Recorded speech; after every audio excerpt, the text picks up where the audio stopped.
فرمایا وعلی المولود لہ رزقہن وکسوتہن بالمعروف، اور بچے کے باپ پر ہے رزقہن کانا ان کا، ان عورتوں کا کانا بچے کے باپ پر ہے، وکسوتہن کپڑا ان کا بالمعروف دستور کے موافق، لا تکلف نہیں تکلیف دیا جائے گا نفس کوئی نفس الا وسعها مگر اس کے وسعت کے مطابق۔ معنی یہ کہ جب یہ عورت اس بچے کو دودھ پلائے گی تو اس عورت کا خوراک لباس یہ پھر اس لڑکے کے باپ پر ہے، کیونکہ وہ اس کے لیے بچے کو پال رہی ہے۔ اور ساتھ میں فرمایا کہ اس میں اعتدال ضروری ہے، الا وسعها مانا اس عورت پر بھی اس کے وسعت کے مطابق بوجھ ڈالا جائے گا۔ یہ نہیں کہ بس تمہارا بچہ ہے، تم سے پیدا ہوا ہے، ٹھیک ہے میں نے تمہیں طلاق دیا ہے لیکن تم دودھ نہیں پلاؤ گے تو میں اس کو قتل کر دوں گا، مار دوں گا، نہیں، اب وہ مجبور ہو جائے گی، پھر دودھ بھی پلائے گی اور یہ اس کے خرچے کا بھی نہیں پوچھے گا، ایسا نہیں۔ یا وہ عورت کہتی ہے کہ ٹھیک ہے بچہ میں نے جن لیا ہے، تو نے مجھے طلاق دے دیا ہے، لیکن اگر آپ مجھے 10,000 روپے مہینہ دیں گے تو تب دودھ پلاؤں گے ورنہ نہیں، یا اتنا فرمایا نہیں۔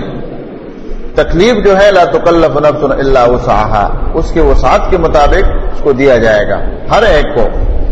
لا تضار والدۃ بولدها ولا مولود له بولده نہیں نقصان پہنچایا جائے گا ماں کو اس کے بچے کی وجہ سے اور نہ باپ کو اس کے بچے کی وجہ سے، دونوں کو خامخواہ تکلیف نہیں دیا جائے گا۔ وعلی الوارث مثل ذلک اور وارثوں پر بھی اسی طرح حق ہے۔ وارثوں پر کیا مسئلہ آئے گا؟ وارثوں پر یہ مسئلہ آ سکتا ہے کہ جس نے طلاق دی وہ فوت ہو جائے اچانک، تو اب بچہ کون سنبھالے گا؟ اس کے ورثہ سنبھالیں گے نا، تو ان کے لیے بھی قانون یہی ہوگا۔ فَإِنْ أَرَادَا فِصَالًا پس اگر ارادہ رکھے یہ میاں بیوی دونوں فصالاً دودھ چھڑانے کا، عن تراض منہما دونوں کی رضامندی سے، وتشاور اور دونوں کے باہم مشورے سے، فلا جناح علیہما گناہ نہیں ہے ان دونوں پر۔ اگر یہ میاں بیوی یہ فیصلہ کر لے کہ ٹھیک ہے اس کو میں نے طلاق دے دی اور وہ کہتی ہے تو نے مجھے طلاق دے دی ہے، میں تیرے بچے کو دودھ نہیں پلاتی ہوں، اب میرا تیرا راستہ الگ الگ ہے، تم اپنے بچے کو کسی اور سے دودھ پلاؤ، یا جیسا اس دور میں پاؤڈر کا انتظام ہوتا ہے، بھائی میں اپنے بچے کے لیے خود انتظام کر سکتا ہوں، بس ٹھیک ہے معاملہ ختم۔ فرمایا کہ دونوں کے مشورے کے بعد ان دونوں پر کوئی گناہ نہیں ہے۔ وَإِنْ أَرَدْتُمْ اگر تم ارادہ کرو أَن تَسْتَرْضِعُوا أَوْلَادَكُمْ کہ تم دودھ پلواؤ کسی اور عورت سے، مانا کسی اور کو تم پیسہ دے دو، ان کو معاوضہ دے دو اور ان کو اپنے بچے کے لیے رضاعت کے لیے مقرر کرو، فلا جناح علیکم نہیں یہ گناہ تم پر، اذا سلمتم جب تم حوالے کر دو ما آتیتم وہ جو تم نے مقرر کیا ان کے ساتھ، بالمعروف شریعت کے موافق دستور کے مطابق جو تم نے ان کے ساتھ ٹھہرایا ہے، ما آتیتم مانا جو تم نے مقرر کیا ہے، کیونکہ جب کوئی شخص کسی کے ساتھ کوئی قیمت مقرر کر لیتا ہے تو وہ اس طرح ہوتا ہے کہ جیسے اب وہ دے چکا ہے، اس لیے اس کو اس میں ماضی میں لایا۔ واتقوا اللہ ڈرو اللہ تعالیٰ سے، وَاعْلَمُوا جان لو ان اللہ بما تعملون بصیر یقیناً جو تم عمل کرتے ہو اس کو اللہ خوب دیکھنے والا ہے۔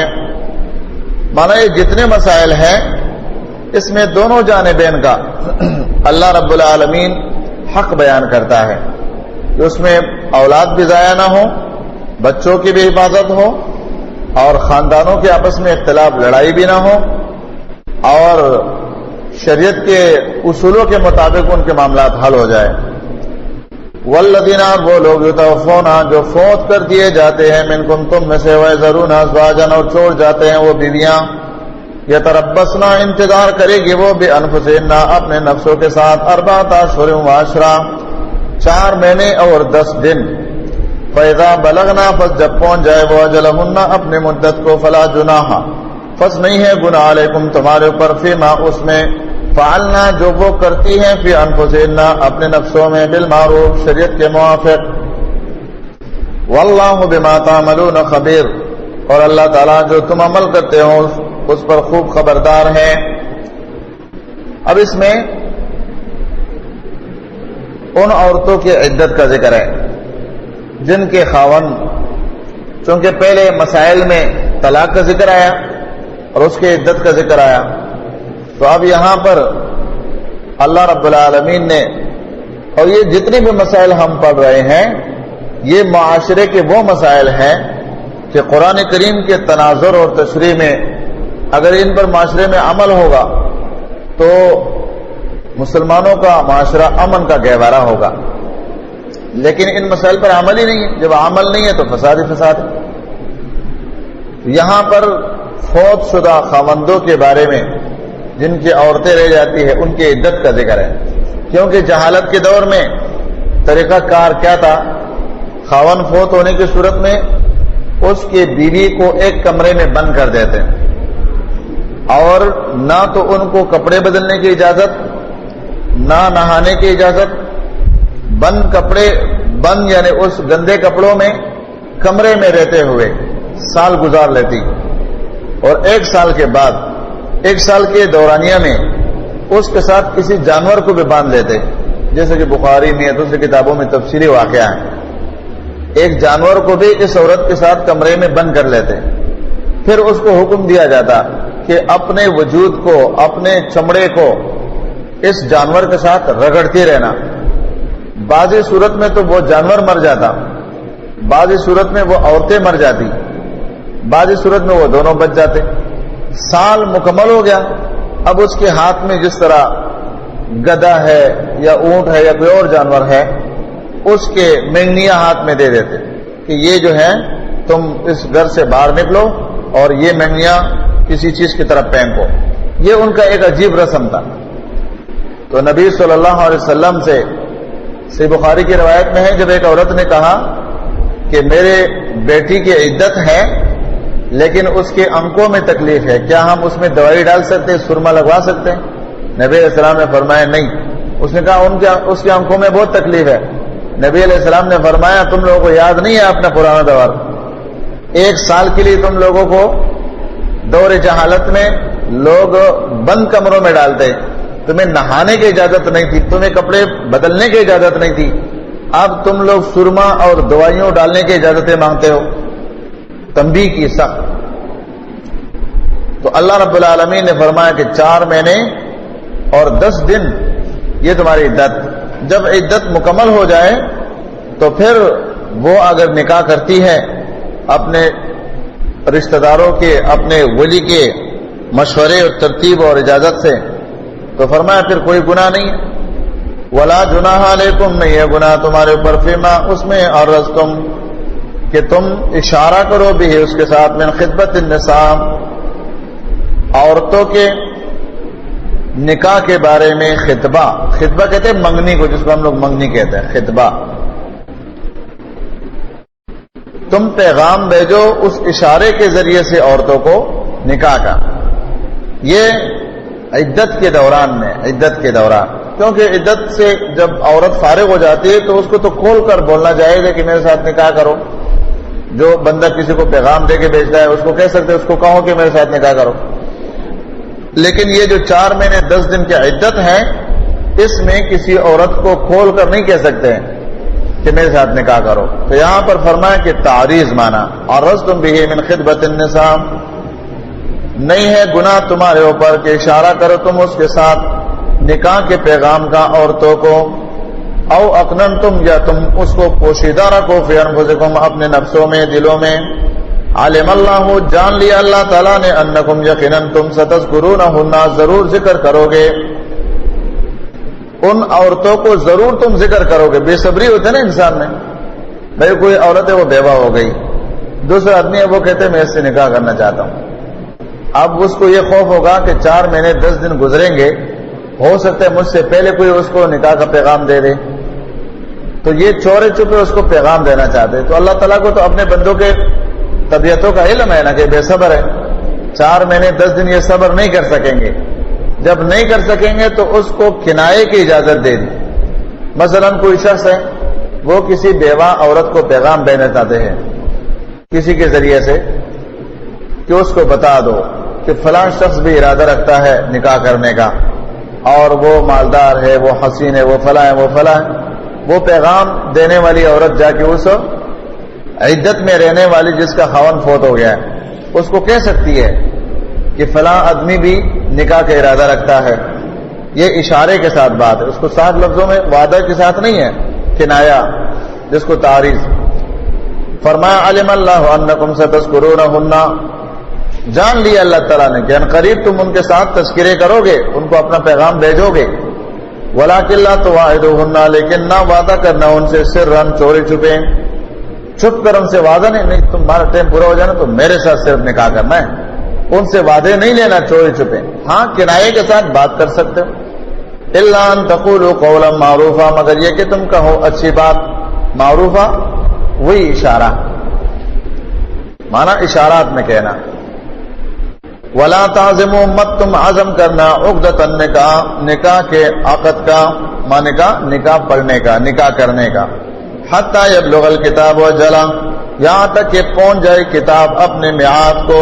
جو میعاد مقرر ہے, اللہ نے جو قرآن میں میعاد مقرر کیا ہے, اس میعاد کو, اس وقت مقرر کو جب اللہ کا نظام پہنچ جائے, 4 مہینے 10 دن گزر جائے, اس کے بعد تم نکاح کر سکتے ہو. وَعْلَمُوا, جان لو, ان اللہ, یقیناً اللہ تعالیٰ, یعلم, جانتا ہے, ما فی انفسکم, جو تمہارے نفسوں میں ہے, جو تمہاری دلوں میں, نفس مراد دل, پہلے بھی جملے میں یہاں پر بھی, جو تمہارے دلوں میں ہے اس کو اللہ خوب جانتا ہے. فاحذروہ, پس تم ڈرو اس اللہ تعالیٰ سے, مانا اللہ کے ڈر سے تمہارے سارے معاملات درست ہو سکتے ہیں. لہذا تم اللہ سے ڈرو, وہ تمہیں اور تمہارے اعمال کو, سب کچھ کو جانتا ہے. وَعْلَمُوا, اور جان لو, ان اللہ, یقیناً اللہ تعالیٰ, غفور حلیم, بہت بخشنے والا, نہایت بردبار ہے. اس میں بھی اشارہ ہے اس کی طرف کہ اللہ تعالیٰ کی بردباری, اللہ سبحانہ و تعالیٰ کا غفا کرنا, معاف کرنا, کیونکہ انسانوں کے آپس کے جو معاملات ہیں اس میں کمی بیشی ہو جاتی, تو اللہ تعالیٰ اس کے ساتھ ساتھ اپنے ایمان والے بندوں کو اپنے معاف کرنے کا اشارہ دیتا ہے کہ تم کوشش کرو شریعت پر پورا اترنے کا, لیکن جہاں تم سے کوئی لغزش ہو جائے, غلطی ہو جائے, تو اللہ سبحانہ و تعالیٰ اس کے لیے اپنے صفات کے ساتھ تمہارے اوپر درگزر کر دے گا. لا جناح علیکم, نہیں ہے گناہ تمہارے اوپر, ان طلقتم النساء, اگر تم طلاق دو عورتوں کو, ما لم تمسوہن, نہیں تم نے مسح کیا ان کو, او تفرضوا لہن فریضہ, اور نہیں مقرر کیا تم نے ان کے لیے کوئی مہر. ومتعوہن, فائدہ دو ان کو, علی الموسع, مالدار آدمی پر, قدر ہو, اس کے حیثیت کے مطابق, وعلی المقتر قدر ہو, اور تنگ دست آدمی پر اس کے حیثیت کے مطابق.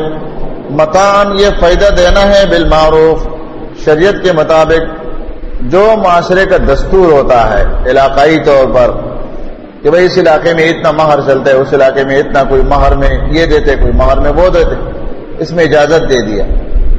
فرمایا حقا علی المحسنین, یہ حق ہے محسنین پر, نیکی کرنے والوں پر یہ حق. اس سے مراد یہ ہے کہ اگر کسی شخص نے نکاح کیا ہے, نکاح کرنے کے بعد ابھی بیوی سے قربت نہیں کیا ہے, قربت سے پہلے اس کو طلاق دے دیا ہے. ہو سکتا ہے ایسا کہ کسی نے نکاح کر لیا اور اس خاتون کو نہیں دیکھا ہے, اور اچانک اس کو اطلاع مل گیا, یا اس نے دیکھ لیا اور اس کو پسند نہیں آئی, یا اس دوران میں نکاح ہو جانے کے بعد اچانک اس کے کسی عیب کو کسی نے بیان کیا, اور حقیقی معنوں میں اس کے دل کو وہ عیب لگ گیا کہ اس نے یہ عمل کیا ہے یا اس کے اندر یہ عمل ہے, تو اب اس نے اس عورت کو ابھی ہاتھ بھی نہیں لگایا ہے, ہاتھ لگانے سے مراد مباشرت, اور طلاق دے دیا. تو اسلام نے کہا کہ یہ ہو سکتا ہے اور اس کی گنجائش ہے اور جائز ہے.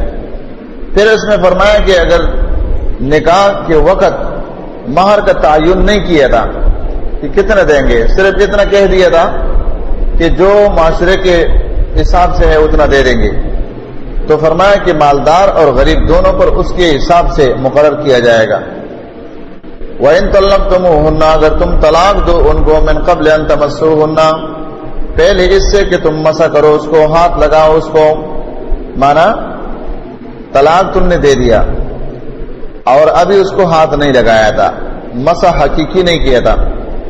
وَقَدْ فَرَضْتُمْ لَهُنَّ, یقیناً مقرر کر چکے ہیں کر چکے ہو تم ان کے لیے فریضتاً مہر. اب اس میں دوسری صورت ہے، مہر مقرر کیا تھا، مانا 50,000 ہے، لاکھ ہے، کم زیادہ جو بھی ہیں، لیکن ابھی اس نے قربت نہیں کی، خاوند نے مباشرت نہیں کی اور بیوی کو طلاق دے دیا. اس صورت میں کیا ہوگا؟ فرمایا فنصف ادا مہر ہے ماں وہ جو فرض تم مقرر کیے تم نے، ادا مہر ہے، ادا دیں گے، اس لیے کہ اس نے اس سے فائدہ پورا نہیں اٹھایا، لیکن وہ بھی اس خاوند کے نام میں آ تو گئی نا، اس پر بھی تو ایک شادی شدہ عورت ہونے کا نام تو پڑ گیا ہے نا، یہ اس کی شادی ہو گئی تھی پھر طلاق ہو گیا، تو کم از کم اس صورت میں اس کو کچھ تو دینا چاہیے. تو فرمایا آدھا دو، اور اس سے پورا بھی اس لیے مہر نہیں دیا کہ شادی کا نام تو اس پر لگ گیا، لیکن شادی کے بعد جو اس کو فائدہ ملنے کا تھا وہ تو نہیں ملا، تو شریعت نے اس کے آدھا مہر اس کو واپس دلا دی کہ آدھا مہر یہ دے گا، آدھا نہیں دے گا.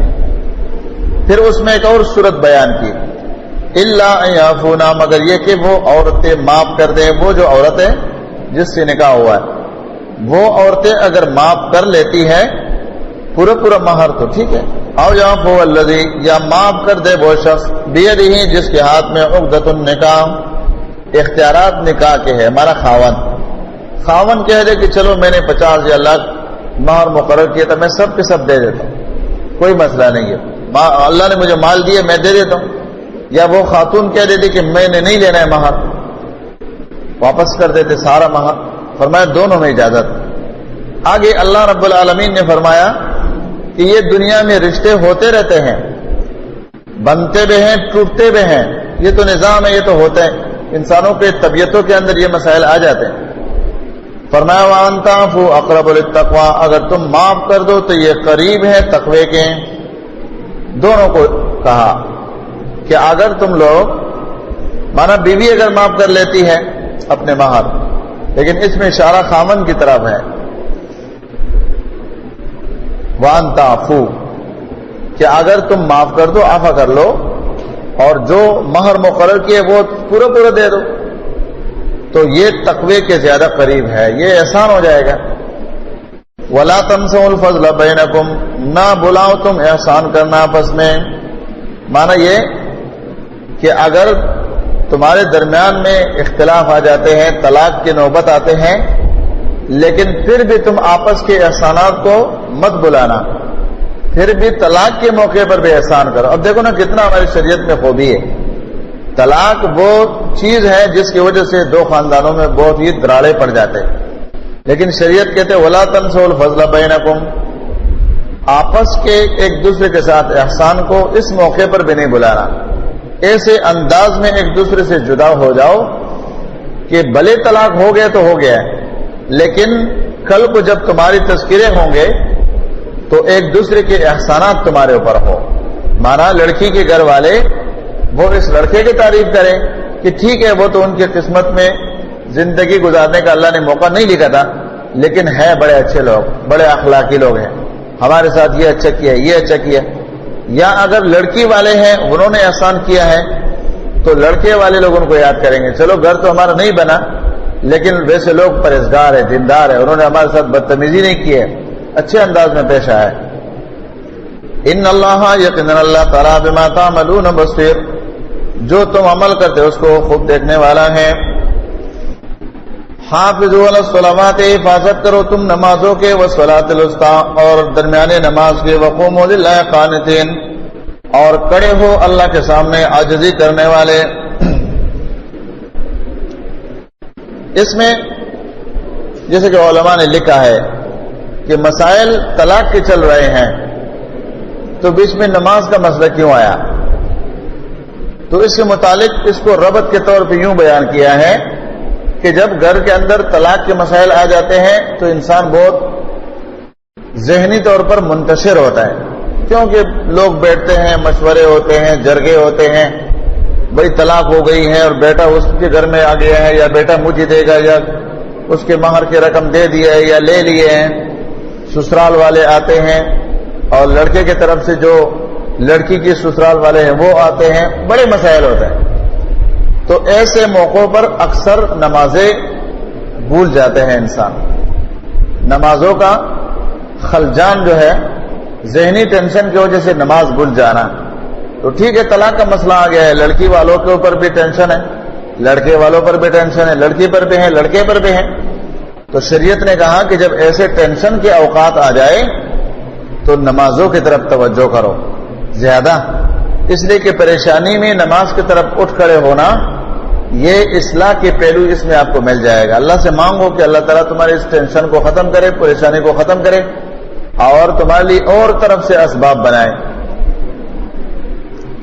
اور جس طرح ہمارے ایک شیخ ہیں پشاور کے, وہ یہاں پر ایک ربط بیان کرتے ہیں, کہتے ہیں اللہ تعالیٰ فرماتے ہیں اے طلاق دینے والے بیوی تو تم کھو بیٹھے, اٹھو جاؤ ابھی نماز پڑھو, نماز بھی چلی جائے گی. بیوی تو تجھ سے ایسے ہی چلی گئی, لیکن اب نماز بھی چھوڑ رہے, جاؤ نماز تو پڑھو ابھی. تو نماز کو اللہ نے ذکر کیا, اور اس میں وسطیٰ جو ہے وہ صحیح بخاری میں جس طرح آیا ہے, رسول اللہ صلی اللہ علیہ وسلم نے عصر کی نماز کے قضا ہونے کے موقع پر فرمایا تھا, جب احزاب کے موقع پر مشرکین نے مدینے کو گھیرا تھا, ملأ اللہ قبورہم واجوافہم وفی روایت وبیوتہم من النار, اللہ ان کے قبروں کو, اللہ تعالیٰ ان کے گھروں کو, اللہ تعالیٰ ان کے پیٹوں کو جہنم کے آگ سے بھر دے, کما شغلونا عن الصلاۃ الوسطیٰ, جیسے کہ انہوں نے ہم کو وسطیٰ کے نماز سے مشغول رکھا.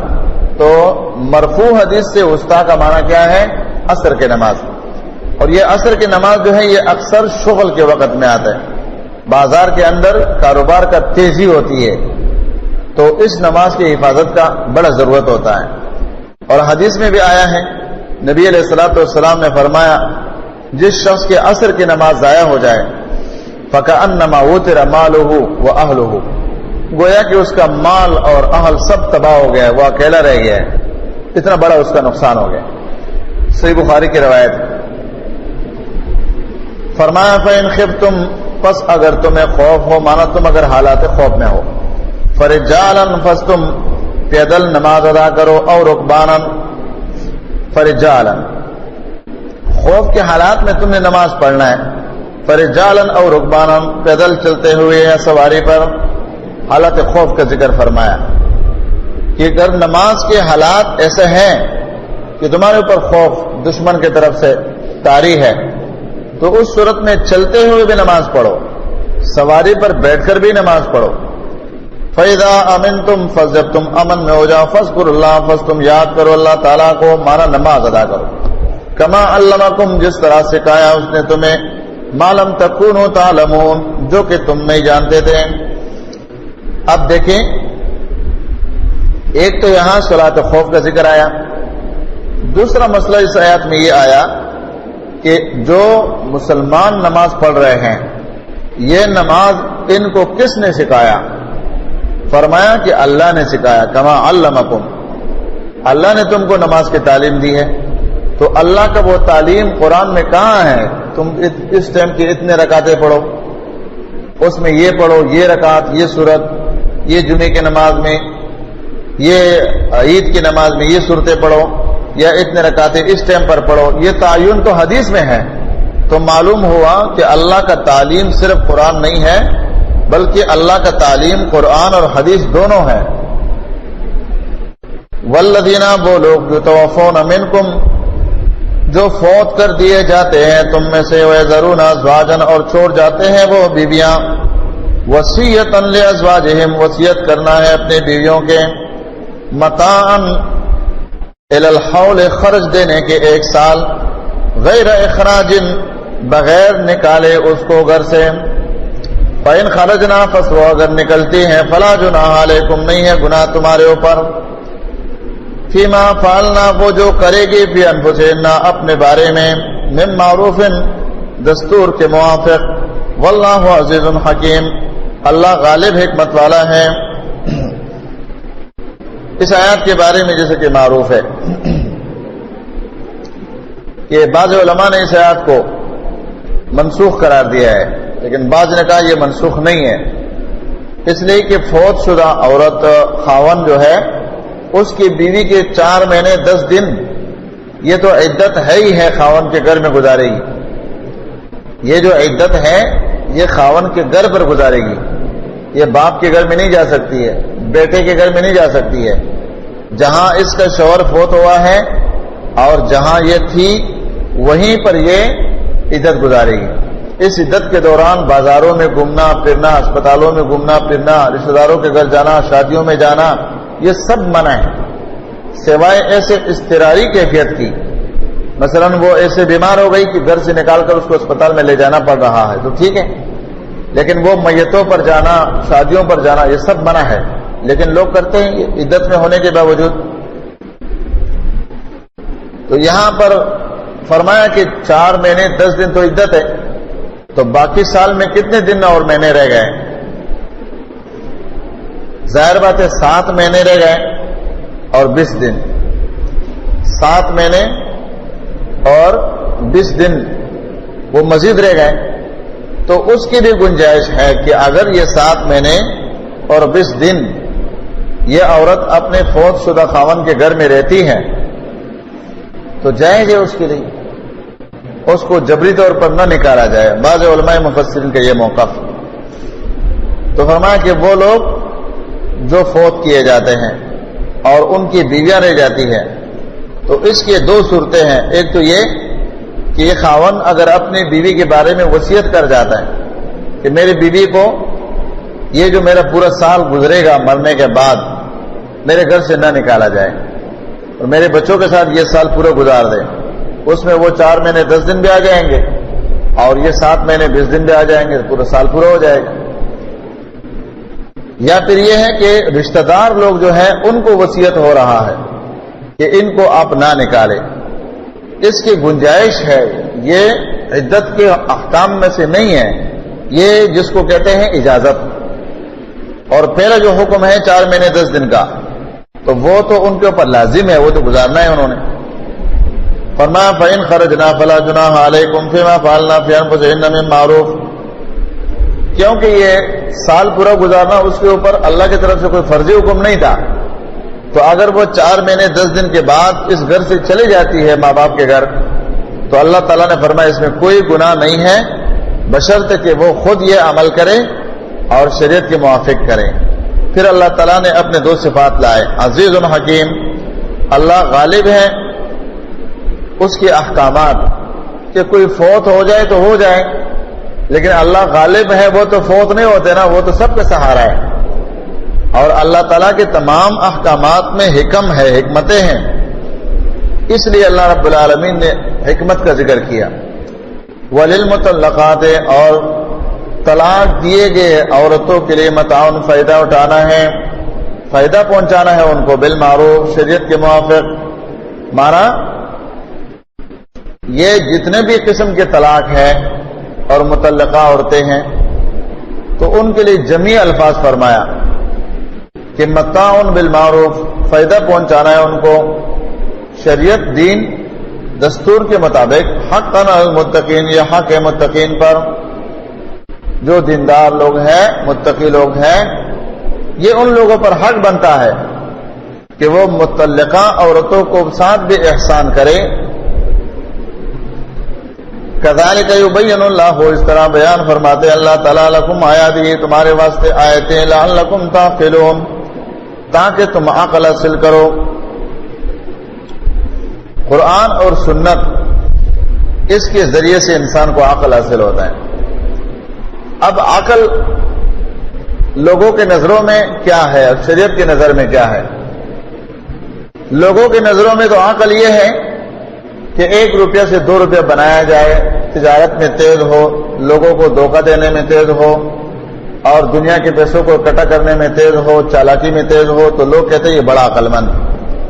شریعت کے تناظر میں عقل یہ ہے کہ جو سب سے پہلے اپنے رب کو پہچانے جس نے پیدا کیا ہے، پھر اس رب کے قانون کو پہچانے، پھر اس قانون کو پہچاننے کے بعد اس پر عمل کریے، عاقل کی صورت میں ہے. تو اللہ تعالیٰ نے عقل کی دعوت اس لیے لعلکم تعقلون، تاکہ تمہیں عقل حاصل.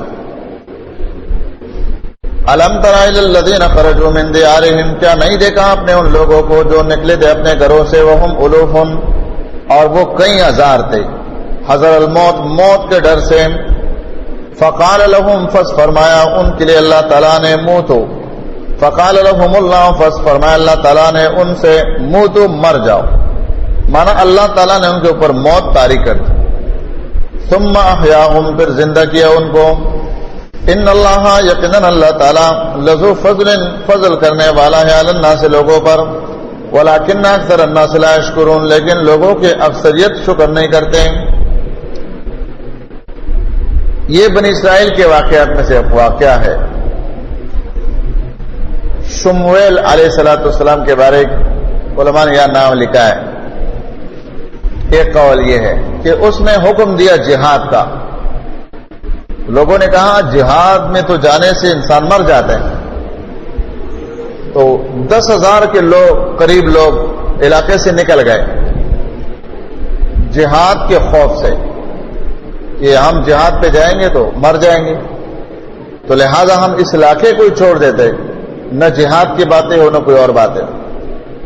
ایک قول یہ. دوسرا قول یہ کہ وبا کی بیماری آئی تھی.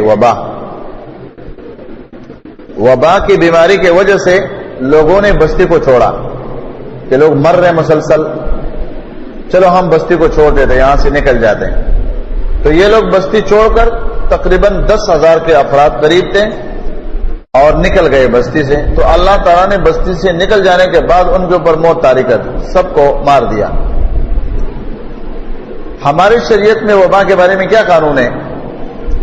ہماری شریعت میں یہ قانون ہے کہ جہاں وبا کی بیماری آ گئی ہے وہاں تم اگر موجود ہو تو وہاں سے بھاگنا نہیں ہے، اور جہاں وہ بیماری آئی ہے تم وہاں موجود نہیں ہو تو وہاں جانا نہیں ہے. یہ شریعت کا قانون ہے. صحیح بخاری اور دوسری کتابوں میں یہ تفصیلاً موجود ہے. عمر فاروق رضی اللہ تعالیٰ عنہ کے بارے میں واقعہ ہے نا کہ شام کے علاقے کی طرف وہ جا رہے تھے اپنے خلافت کے دور میں، تو رستے میں ان کو اطلاع ملی کہ شام کے علاقے میں وبا کی بیماری آئی ہے. تو صحابہ کرام کو رستے میں بٹھایا، کہاں کی اطلاع ہے کہ شام کے علاقے میں وبا کی بیماری آئی ہے، تو اب کیا کرے؟ بعض صحابہ نے مشورہ دیا کہ جو تقدیر میں ہے وہ ہوگا، چلو چلتے ہیں. بعض صحابہ نے مشورہ دیا کہ نہیں، واپس چلتے ہیں مدینے میں. اتنے میں ایک صحابی جو اس وقت مشورے میں موجود نہیں تھا، ابو موسیٰ اشعری رضی اللہ تعالیٰ عنہ ہے تقریباً، یا کوئی اور صحابی ہے، وہ بعد میں آئے، کسی کام سے پیچھے رہ گئے تھے. تو عمر فاروق نے ان کو بتایا کہ اس طرح مسئلہ ہے. انہوں نے کہا اس بارے میں تو رسول اللہ صلی اللہ علیہ وسلم کا حدیث موجود ہے کہ جس علاقے میں وبا کی بیماری آ جائے تو تم وہاں مت جاؤ، اور جس علاقے میں یہ بیماری آ جائے اور تم وہاں موجود ہو تم وہاں سے ڈر کے مارے مت بھاگو. اگر اس کیفیت میں تمہارے اوپر موت آ جائے تو یہ شہادت کی موت ہے، تمہیں شہادت مل جائے گی. تو عمر رضی اللہ تعالیٰ عنہ اس بات پر بہت خوش ہو گئے کہ اللہ کے رسول صلی اللہ علیہ وسلم کا جو حدیث ہے وہ ہمارے عمل کے ساتھ موافق ہے، یعنی ہم پلٹ کر جا رہے ہیں تو گویا حدیث پر عمل کر رہے ہیں. تو کسی نے اعتراض کیا، ہوتے نا بعض لوگ، صحابہ میں بھی ایسے تیز لوگ تھے تو اعتراض کر جاتے تھے. تو ایک نے کہا تفر من التقدیر، عمر آپ تقدیر سے بھاگ رہے، کیونکہ ہم جب جا رہے شام میں تو تقدیر میں جو ہوگا وہ ملے گا، تو آپ تو بھاگ رہے مدینے کی طرف. تو عمر رضی اللہ عنہ نے جواب دیا نفر من التقدیر الی التقدیر، ہم تقدیر سے بھاگ رہے ہیں اور تقدیر کی طرف جا رہے ہیں، کیونکہ ہمارا ایمان ہے کہ اگر ہم مدینے میں جائیں گے اللہ تعالیٰ وبا وہاں لائے گا تو ہم وہاں بھی مر جائیں گے، تو لہذا ہم تقدیر سے بھاگتے ہوئے تقدیر کی طرف جا رہے ہیں.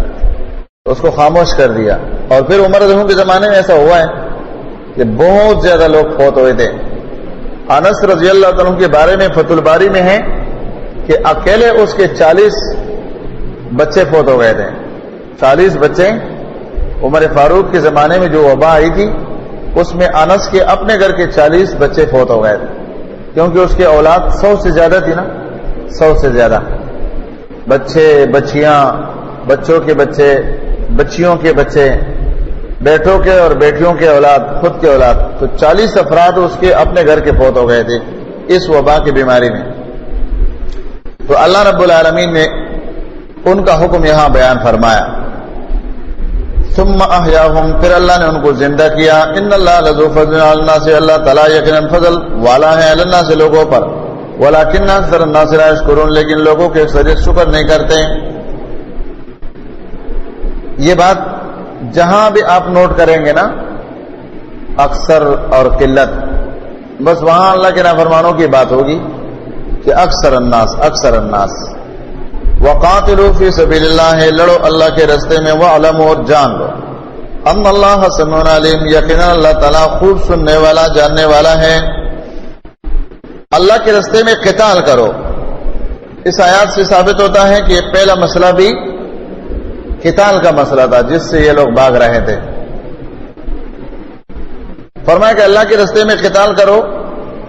اللہ تعالیٰ تمہارے تمام معاملات کو خوب جانتا بھی ہے اور سنتا بھی ہے. من ذا الذی، کون ہے وہ، یقرض اللہ، جو قرض دے اللہ تعالیٰ کو، قرضا حسنا، قرض حسنا، فیضاعفہ، فس بڑھا کر دے گا اللہ تعالیٰ لہو، اس شخص کو، اضعافا کثیرا، کئی دگنا، کئی بار دگنا کر کے دے گا.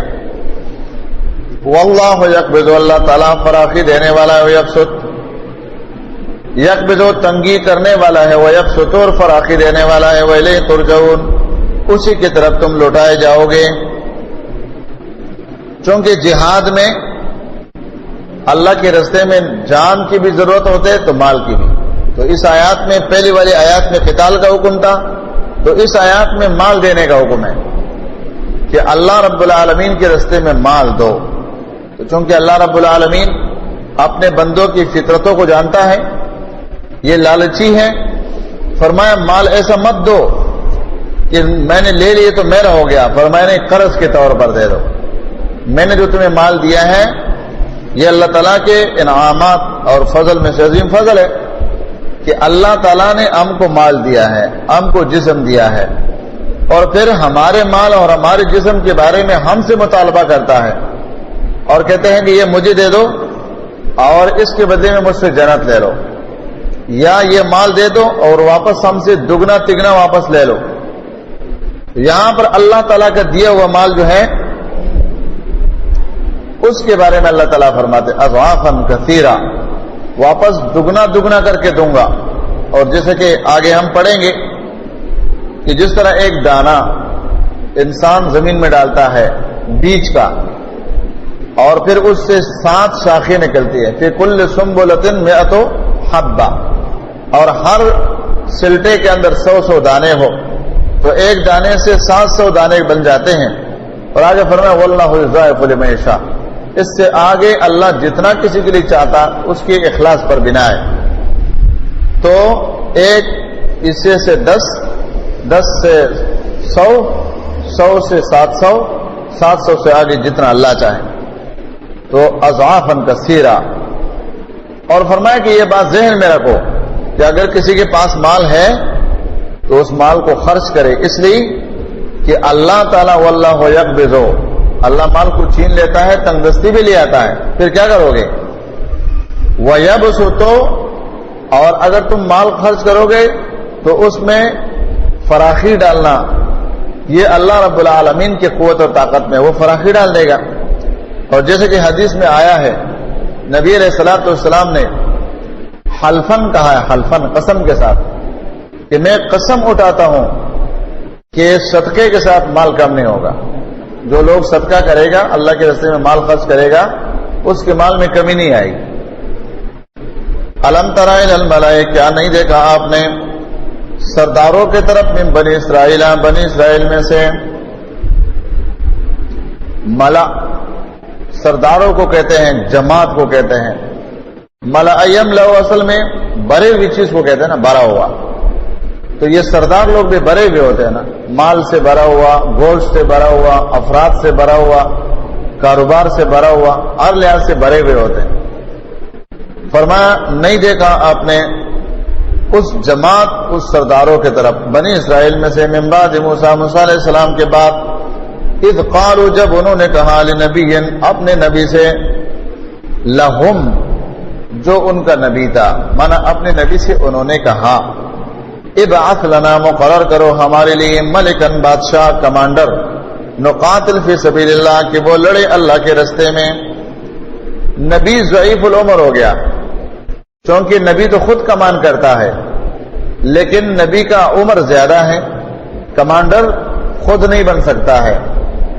تو بنی اسرائیل نے کہا کہ آپ ہمارے لیے کوئی کمانڈر مقرر کرو جو ہمارے کمان کو سنبھالے. کیا کرنا ہے؟ نقاتل فی سبیل اللہ, ہم اللہ کے رستے میں قتال کریں گے. نبی نے جواب میں کہا قال هل عصیتم, قریب ہے کہ تم ان کتب علیکم القتال, و فرض کیا جائے تمہارے اوپر قتال, اللہ تقاتلو, تم نہ لڑو. اگر اللہ کی طرف سے تمہارے اوپر جہاد فرض ہو جائے اور پھر تم نہیں لڑو گے تو یہ گناہ ہوگا. تو اب تم قتال خود مانگتے ہو تو دیکھ لو, سوچ لو. جواب میں انہوں نے کیا کہا؟ قالوا, انہوں نے کہا وما لنا, کیا ہوا ہے ہمیں اللہ نقاتل فی سبیل اللہ کہ نہیں لڑیں گے ہم اللہ کے رستے میں. کیا ہوا ہے کہ ہم اللہ کے رستے میں قتال نہیں کریں گے؟ کیسے نہیں کریں گے؟ وقد اخرجنا, یقیناً ہم نکالے گئے ہیں من دیارنا, ہمارے گھروں سے, وابنائنا, اور بیٹوں سے.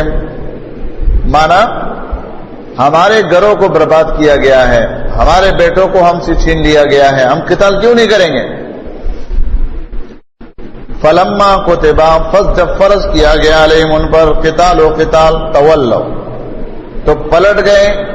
الا قلیلا منہم, مگر توڑے ان میں سے. واللہ علیم بالظالمین, اللہ خوب جانتا ہے ظالموں کو. یہاں پر قلیل آیا, یہ ہمیشہ قلیل والوں کے پاس حق ہوتا ہے. جہاد کی فرضیت کا حکم آیا تو انہوں نے انکار کیا, صرف چند لوگ رہ گئے. یہ بنی اسرائیل کی وہ تاریخ ہے جب انہوں نے اللہ کے توحید کو چھوڑا, نبیوں کی بغاوت شروع کی, اور ان کے اوپر بادشاہوں کو اللہ تعالیٰ نے مسلط کر دیا, اور بیت المقدس سے ان کو بے دخل کیا گیا, اور ان کی نسلوں کو مٹھایا گیا. لاکھوں کے تعداد میں ان کے عبادت خانوں کو مسمار کیا گیا. تو اب یہ زوال سے رفعت کی طرف جانے کے عزم کرتے ہیں, لیکن پھر بھی پھسل رہے ہیں. وقال لهم, کہا ان سے نبیہم, ان کے نبی نے, ان اللہ, یقیناً اللہ تعالیٰ نے, قد بعثا, یقیناً مقرر کیا, لکم, تمہارے لیے, طالوت کو, ملکن, بادشاہ. طالوت کو اللہ نے کمانڈر بنایا تم میں سے. قالوا, انہوں نے کہا, انا یکون له الملک, کس طرح ہو سکتے ہیں اس کے واسطے بادشاہی علینا ہم پر, ونحن احق, ہم زیادہ حقدار ہیں, بالملک, بادشاہی کے, منہ, اس سے, ولم یؤتا, اور نہیں دی گئی ہے, نہیں دیا گیا ہے, وہ سعۃ من المال, وہ سعت مال کے. یہ تو مالدار نہیں ہے. ہر دور میں ایسا ہوتا ہے نا, اچھا یہ آدمی آیا, اچھا ہے, اچھا پیچھے بیک گراؤنڈ اس کا کیا ہے, یہ تو غریب آدمی ہے, یہ ہمارے کاتے کا نہیں ہے. لوگ ہمیشہ اللہ کی نعمتوں کو مالوں پر تولتے ہیں, خاندانوں پر تو, حالانکہ ایسا نہیں ہے. ان اکرمکم عند اللہ اتقاکم.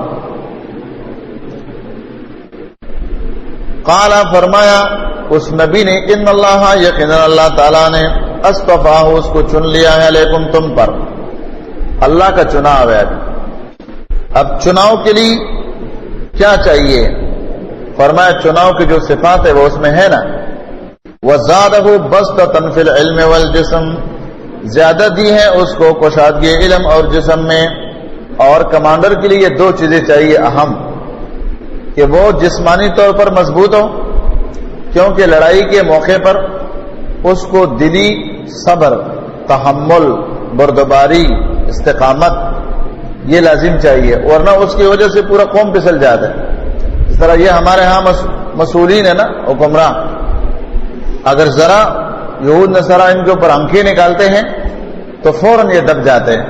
کیوں؟ ان کے پاس نہ علم ہے نہ جسم ہے. جسم سے مراد بوٹی نہیں ہے, بوٹی, بڑے بڑے بوٹی, وہ تو سمین ہونا, بڑا پن ہونا یہ الگ چیز ہے.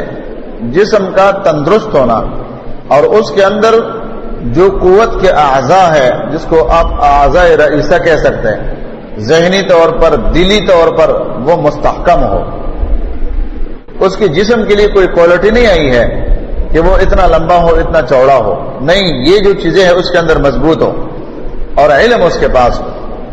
یہاں پر یہ دلیل ہے کہ جو لوگ اپنی تنظیموں کے امیروں پر شرعی امیروں کا اطلاق کرتے ہیں وہ ان پر پورا نہیں ہوتے۔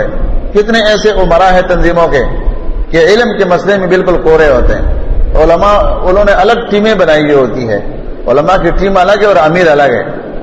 شریعت میں یہ ہے کہ امیر وہ بنے گا جو علم میں سب سے زیادہ ہوگا۔ اب یہ مسئلہ بالکل الٹ ہے، اور شریعت کے اصول میں سے یہ ہے۔ اور یہاں پر امام قرطبی رحمۃ اللہ علیہ نے جو امیر کے صفات ہے وہ لکھے ہیں، اور پہلے جو خلافت کے آیات میں ہم نے پڑھا ہے آدم علیہ الصلوۃ والسلام کی خلافت، وہاں پر بھی علماء نے تصریح کی اور امام قرطبی نے لکھا ہے، تقریباً 10 سے 15 یا اس سے زیادہ شرطیں لکھی ہیں کہ خلیفہ کے اندر یہ شرطیں ہونی چاہیے۔ فرمایا واللہ یؤتی ملکہ من یشاء، اللہ دیتا ہے بادشاہت من یشاء جس کو وہ چاہتا ہے، واللہ واسع علیم، اللہ وسیع وسعت والا جاننے والا ہے۔ وسعت اللہ کی صفتوں میں سے واسع ہونا، یہ اللہ کی صفتوں میں سے صفت ہے، پہلے بھی گزر گیا ہے۔ اللہ علیم ہے، واسع ہے، اور اللہ ہر چیز کو وسعت دینے والا ہے۔ جب انہوں نے کہا کہ اللہ نے مقرر کیا ہے تمہارے لیے امیر، ان کی علامات کیا ہے؟ وقال لهم، کہا ان سے نبیہم، ان کے نبی نے، ان آیت ملکہ، یقیناً اس کے بادشاہی کی نشانی، ان یاتیکم التابوت، یہ کہ لے آئیں گے وہ تمہارے پاس صندوق، فیہ سکینۃ، جس میں تسکین ہوگی، من ربکم، تمہارے رب کی طرف سے، وبقیۃ، اور اس میں بقیت چیزیں ہوگی، مما، اس میں سے، ترکا، جو چھوڑ گیا تھا، آل موسیٰ و آل ہارون، موسیٰ اور ہارون علیہ السلام کے آل، تحملہ الملائکۃ، اٹھا لائیں گے اس کو فرشتے، ان فی ذلک لآیۃ، یقیناً اس میں بہت بڑی نشانی ہے، لکم، تمہارے لیے، ان کنتم مومنین، اگر ہو تم مومن۔ یہ اس کے کمانڈر بننے کے علامات بتائے۔ اس صندوق کے بارے میں لکھا ہے کہ بنی اسرائیل کے لوگ اس صندوق کے اندر موسیٰ علیہ السلام اور ہارون علیہ السلام کے پگڑی، لاٹھی یا تبرکات کے اور چیزیں تھی، اور جب یہ لوگ جہاد میں جاتے تھے تو اس صندوق کو اپنے ساتھ لے جاتے تھے، اور اس صندوق کی وجہ سے ان کو سکون حاصل ہوتا تھا۔ لیکن جب یہ لوگ توحید سے ہٹ گئے نا، جس طرح آج لوگ توحید سے ہٹ گئے ہیں، تبرکات ان کے پاس بہت سارے ہیں، کہیں نبی علیہ السلام کے انہوں نے پگڑی بنا کر لاہور میں رکھا ہے، اور کہیں ایسا ٹھیڑا لاٹھی جو اپنے باپ کو بھی ہاتھ میں نہیں دیتے، ایسے ٹھیڑا لاٹھی جو ہے نا اس کی تصویر اتارا کہ اللہ کے نبی کی لاٹھی ہے۔ اللہ کے نبی کہاں گزرے اور لاٹھی لا کر کے لاہور میں پڑی ہوئی ہے، اور کہیں کسی کے بال پکڑ کے لے آتے ہیں، کہتے ہیں اللہ کے نبی میں موئی مبارک ہے، کہتے ہیں قرآن میں موئی مبارک مل گیا۔ تمام قرآن بھرے ہوئے ہیں، ہر آدمی جب داڑھی والا قرآن پڑھتا ہے، ہاتھ پھیرتا ہے تو داڑھی سے بال گر جاتے ہیں، وہ قرآن میں لگ جاتے ہیں۔ تو بس جب کوئی قرآن کھولتے ہیں، ارے میں نے قرآن کھولا اور اس میں اللہ کے نبی کا بال تھا، اللہ کے نبی تاج کمپنی میں آئے اور وہاں اپنے بال چھوڑ کے گئے کہ تاج کمپنی والے قرآن چھاپیں گے اور اس میں بال آئیں گے۔ ایسے لوگوں نے بس ایک ذہن بنایا ہوا ہے، تو تبرکات کا عقیدہ تھا ان کا۔ یہاں پر علماء نے یہ لکھا ہے کہ تبرکات انبیاء کے چیزوں سے حاصل ہو سکتا ہے، لیکن عام مولویوں کے یا پیروں کے ہاتھوں کو چومنا، جوتوں کو چومنا، اسے تبرکات حاصل کرنا، یہ شریعت کے خلاف ہے۔ ہمارے نبی صلی اللہ علیہ وسلم کے تبرکات صحابہ نے حاصل کیے ہیں۔ وہ وضو کرتے ہیں تو صحابہ اس کے وضو کے پانی کو اٹھا کر اپنے بدن پر ملتے ہیں، وہ زمین پر تھوکتے ہیں تو صحابہ ہاتھ آگے کرتے ہیں اور بدن پر ملتے ہیں۔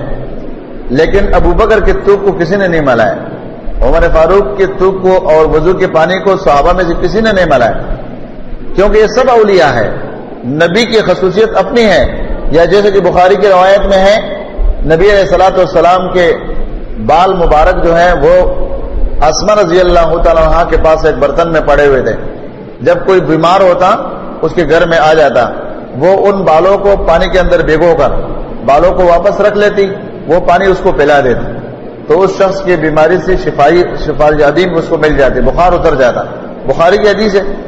تو نبی کے تبرکات یہ جائز ہے، لیکن نبی کے ماں سوا اور امتیوں کے بارے میں یہ عقیدہ رکھنا کہ اس کی برکت اور فلاں کی برکت اور پھر اس کے لیے دعائیں بحق کے فلاں بحق کے جا فلاں، بس یہ سب کہانیاں ہیں کہ کوئی حقیقت نہیں ہے۔ تو یہ وہ صندوق تھی جو جنگ کے دوران انہوں نے ان سے چھین لیا، بخت نصر بادشاہ کے اور دوسرے جو ظالم بادشاہ۔ یہاں تو جالوت اور طالوت کا ذکر ہے نا، اور سورت بنی اسرائیل کے واقعہ میں بخت نصر کا واقعہ ذکر ہے۔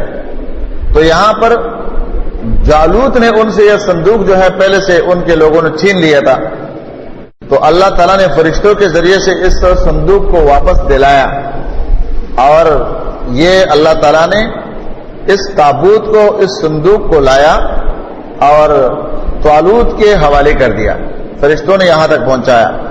تو فرمایا کہ اس شخص کے ممبر ہونے کے، تمہارے اوپر امیر ہونے کے جو علامت ہے وہ یہ، اب یہ تو انہوں نے مان لیا، مقرر کر لیا۔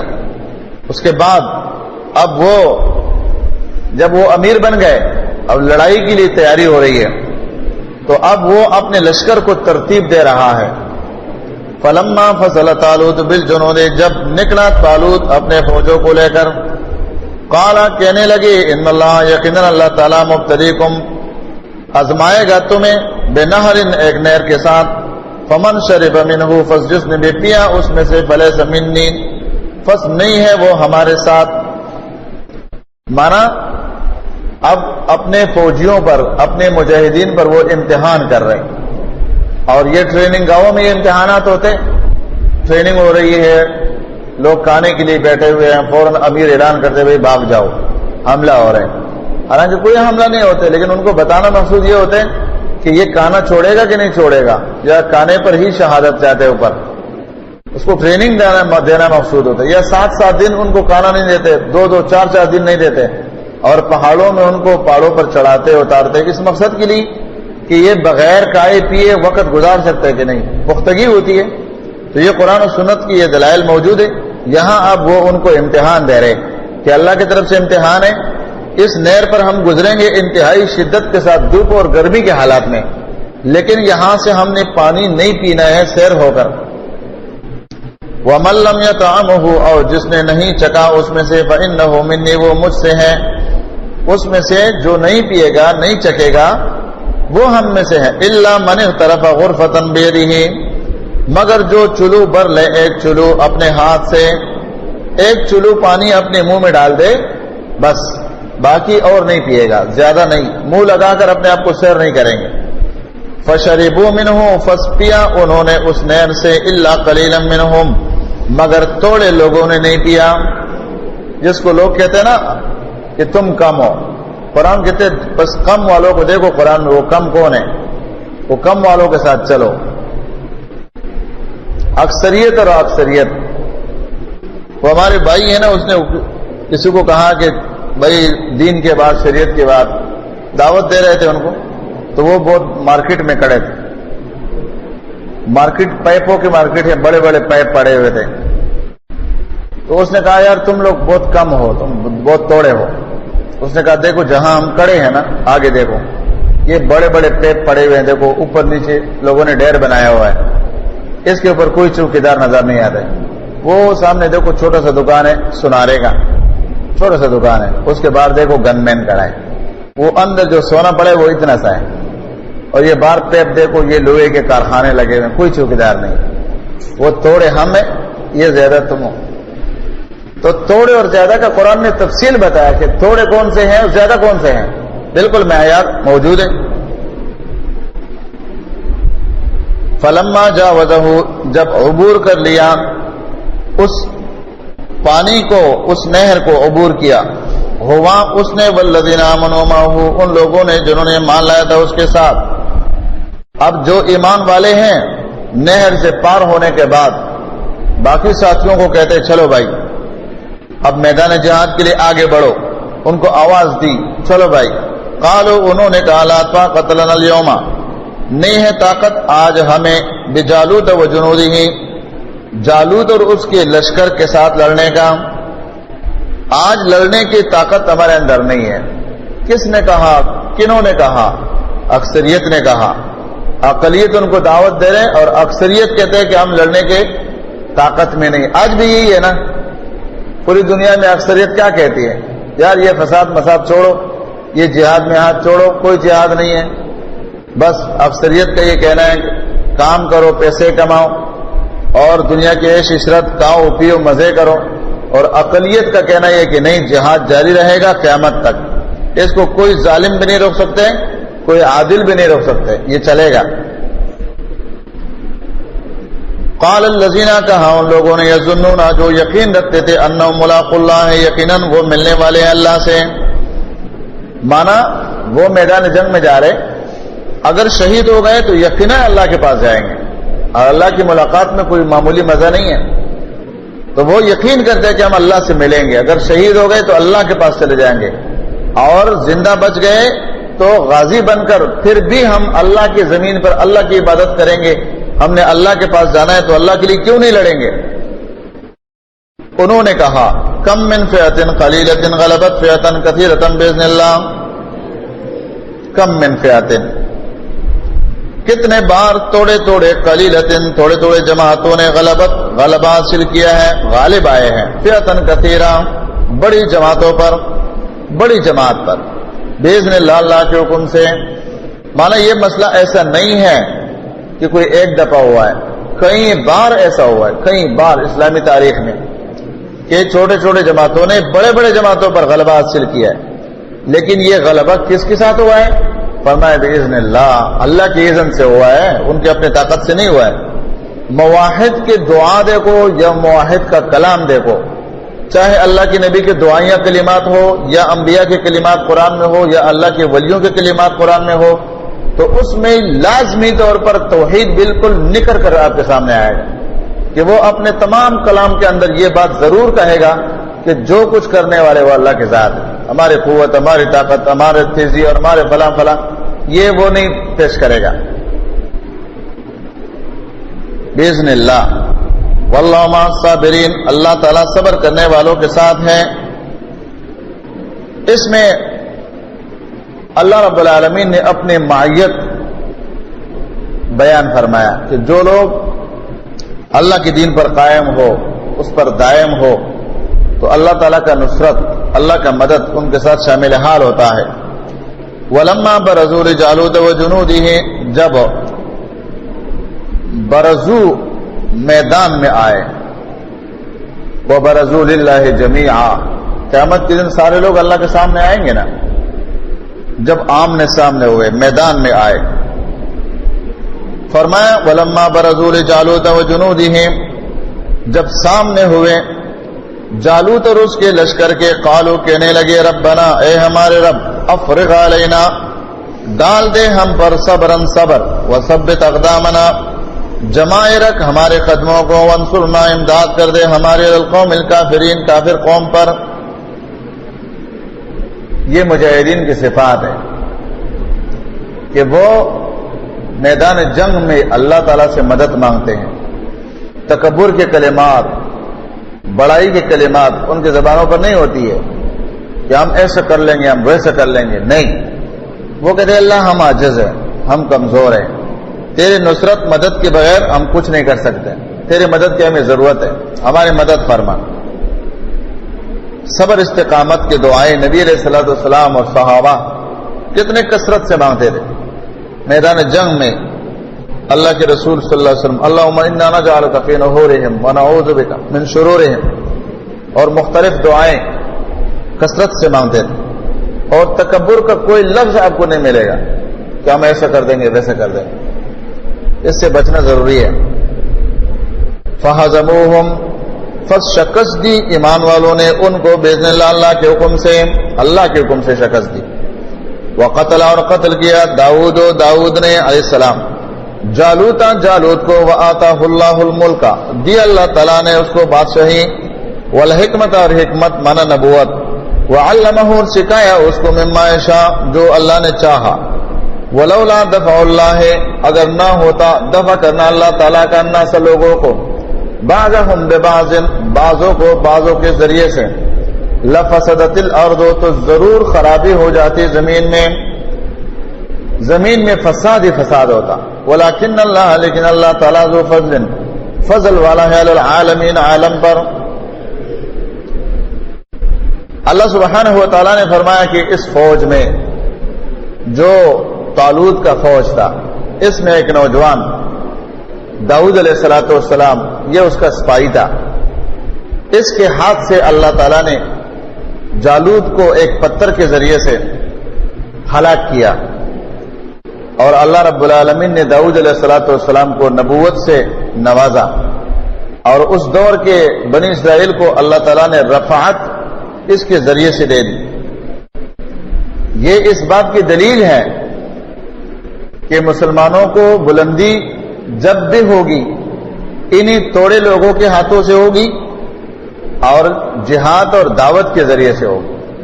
کوئی کہتے ہیں نا کہ ہم ترقی کی طرف جا رہے، ترقی کرنا ہے، جا رہے پیچھے کی طرف ہے، کہتے ہیں ہم آگے جا رہے ہیں. کیونکہ مسلمانوں میں ترقی جو ہے وہ قرآن اور سنت کے ذریعے سے ہوتی ہے، اور یہ ہمارے معاشرے کے جو مسلمان ہیں یہ قرآن و حدیث کو چھوڑتے جا رہے ہیں اور کہتے ہیں ہم ترقی کی طرف جا رہے ہیں. اسلام کا قانون یہ ہے کہ اگر دین میں ترقی چاہیے تو پیچھے کی طرف دیکھو، صحابہ نے کیا کیا ہے، اللہ کے نبی نے کیا کیا ہے، ہمارے بڑے گزرے ہیں وہ. اور اگر دنیاوی امور میں دیکھنا ہے تو بھلے آگے کی طرف دیکھو کہ لوگ کیا کر رہے ہیں. تو یہاں ہمارا دعویٰ یہ بھی ہے کہ ہم مسلمان ہیں اور اسلام کو بھی بلند کریں گے، اور پیچھے سلف صالحین کو نہیں دیکھتے کہ انہوں نے اسلام کو کیسے بلند کیا تھا، بلکہ دنیا والوں کے اڑنے کے ساتھ ہم اڑان رکھتے ہیں. تو اس وجہ سے دونوں متضاد چیزیں آ گئی ہے. تو یہ آیات ہمیں یہ بتاتا ہے کہ جس طرح بنی اسرائیل کو ذلت سے نکلنے کے لیے تھوڑے سے لوگ میدان جہاد اور دعوت میں آئے تو اکثریت نے اس کی مخالفت کی، لیکن اقلیت کے ذریعے سے اللہ تعالیٰ نے ان کو کامیاب کیا. تو اس امت کو بھی یہ تعلیم اس لیے اللہ تعالیٰ دیتا ہے، یہ آیتیں ہماری نصیحت کے لیے ہیں کہ اگر تمہیں نجات چاہیے، غلبہ چاہیے، تو اس کے لیے طریقہ یہ ہے. اور اس میں اس بات کا بھی اشارہ ہے کہ دنیا میں کتنے ایسے لوگ آتے ہیں. روس نے کتنا آ کر بڑا دعویٰ کیا کہ میرے پاس یہ قوت اور طاقت ہے، مٹھی بھر مسلمانوں کے ذریعے سے اللہ تعالیٰ نے اس کو نیز نابود کیا. یہاں امریکہ کا دعویٰ ہے، اور یہ تو ویسے پہلے سے ان کا اعلان پہلے سی نحوست کا ہو چکا ہے نا، کہ چند بیسر اسامہ مسلمانوں کے مقابلے کے لیے ساری دنیا سے بک مانگتے پھرتے ہیں. ایک ملک سے کہتے ہیں ہم کو فوج دے دو، دوسرے سے کہتے ہیں فوج دے دو، کسی کو کہتے ہیں مالی مدد کرو، کسی کو کہتے ہیں فوجی مدد کرو، اور کہتے ہیں سپر طاقت ہمیں. لوگوں سے بھیک مانگتے پھرتے ہیں، پھر سپر طاقت ہمیں. تو اللہ تعالیٰ فرماتا ہے اگر بعض لوگوں کو بعض کے ذریعے سے اللہ تعالیٰ دفع نہ کرتا تو پھر زمین میں ایک جانب والوں کے غلبے کی وجہ سے فساد ہوتا. تلک آیات اللہ، یہ اللہ کی آیتیں ہیں، نتلوہا علیک، تلاوت کرتے ہیں اس کو ہم آپ پر بالحق کے حق کے ساتھ. وَإِنَّكَ لَمِنَ الْمُرْسَلِينَ، یقیناً آپ رسولوں میں سے ہیں. اس آیات میں رسول اللہ صلی اللہ علیہ وسلم کی رسالت کا دلیل کہ یہ جو آپ نے بنی اسرائیل کے واقعات ان کے سامنے رکھ دیے ہیں، یہ آپ نے ویسے نہیں رکھے ہیں، بلکہ یہ واقعات آپ نے رسالت اور نبوت کی وجہ سے رکھے ہیں. ورنہ آپ پڑھے لکھے آدمی نہیں ہیں، قرآن و تاریخ کی کتابیں تیرے پاس نہیں ہیں، یہ مشرکین عرب آپ کو جانتے ہیں. تو یہ ان کے نسلوں کے باتیں ان کو سنانا یہ اس بات کی دلیل ہے کہ وَإِنَّكَ لَمِنَ الْمُرْسَلِينَ، آپ نبیوں میں سے ہیں. وحی کے ذریعے سے یہ تعلیم آپ کو مل رہی ہے اور آپ ان کو سنا رہے ہیں. تو اس آخری آیات میں اللہ رب العالمین نے رسول اللہ صلی اللہ علیہ وسلم کی رسالت کو ثابت کیا کہ وَإِنَّكَ لَمِنَ الْمُرْسَلِينَ،